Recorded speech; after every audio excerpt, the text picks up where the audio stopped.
Well, howdy, Broncos country. Mace here from Broncos Park, powered by Common Spirit.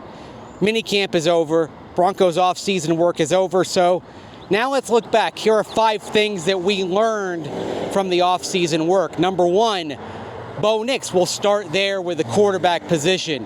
He's smooth. He's calm, he's composed. Sean Payton talks about how everything is smoother. He's getting the play calls out smoother. The process is smoother, just more composed. That's what you expect from him in year 2. It's truly his team. You see that manifesting.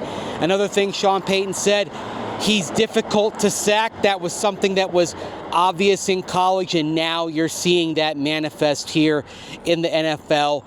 The process, it's all going at a very nice pace, and hopefully for the Broncos, you'll see that translate on the field with better results than even we saw in the last 3 quarters of last year when he took that step forward.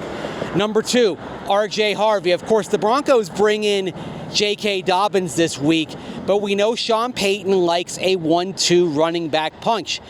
J.K. Dobbins really, that doesn't change things for RJ Harvey, because you look back at the last big running back that Sean Payton brought in there in day 2 of the draft. That was Alvin Kamara with the Saints back in 2017, and there was Mark Ingram there. So Kamara and Ingram work very well. I think J.K. Dobbins, if he ends up staying healthy, may work like Ingram did with Kamara. So I think Harvey's in great shape, and when he gets the ball out there, even though it's no pads, and we'll see how everything translates when full pads go on at training camp, it just looks different. He's got a different burst, a different energy, different gear than every running back not named Jaleel McLaughlin. Jaleel, of course, has that gear, but he's a smaller back at 5'7", 187. He's kind of in a different category than the other backs.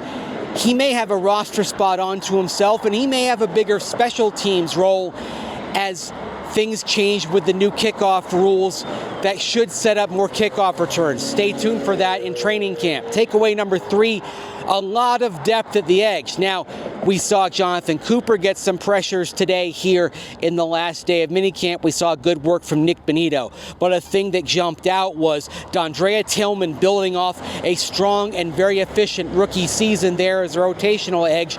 And Q Robinson, the 4th round pick this year, really dominating at times off the edge. It wasn't a fair match for him, or for Tillman for that matter, when they went up against backup tackles. Q Robinson might end up being a steal of the draft. The Broncos looking very strong depth-wise at edge, and that may give them a chance to give Nick Bonitto some breathers, something Payton talked about earlier this week, because he said Nick Bonitto probably had too high of a snap count last year. Takeaway number 4, receivers. Pat Bryant, kind of like Q Robinson. We saw an awful lot from him, especially this week with Devaughn Vele not taking part in minicamp. Sean Payton did say Devaughn Vele is going to be good for training camp, so that's good news on the injury front. You were a little concerned not seeing Vele out there, but he should be in good shape to go for training camp.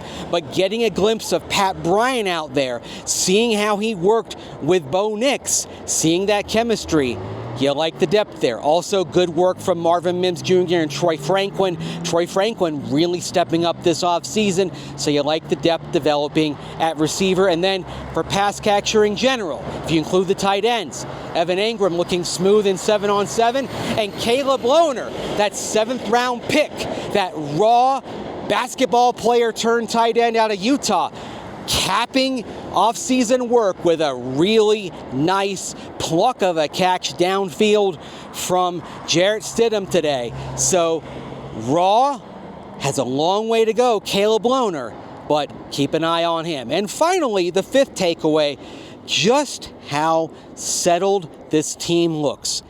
Expectations are bigger around this organization. We all know that. As Greg Penner told me back at the league meetings in Palm Beach at the end of March, the beginning of April, if this team has the same kind of season as it had last year, a wild card finish, that won't be satisfactory. What was good enough last year won't be good enough this year. Everything around this team, the demeanor, it all seems very focused, very businesslike. Good spirits, yes, but Everyone seems really focused and adjusting very well to the greater expectations that are around this team. This isn't the Broncos of the last 8 or 9 years.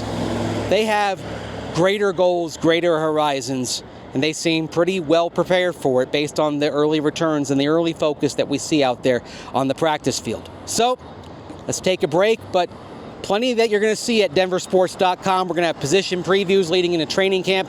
Lots of content in the weeks to come for the downtime. So stay tuned at denversports.com and, of course, on all of our social channels on YouTube as well. Cecil Lamb and I will have plenty to get you through the next few weeks. But that's it from here at Broncos Park, powered by Common Spirit. So take care. Thanks for watching, and we'll see you online over the next few weeks. Take care.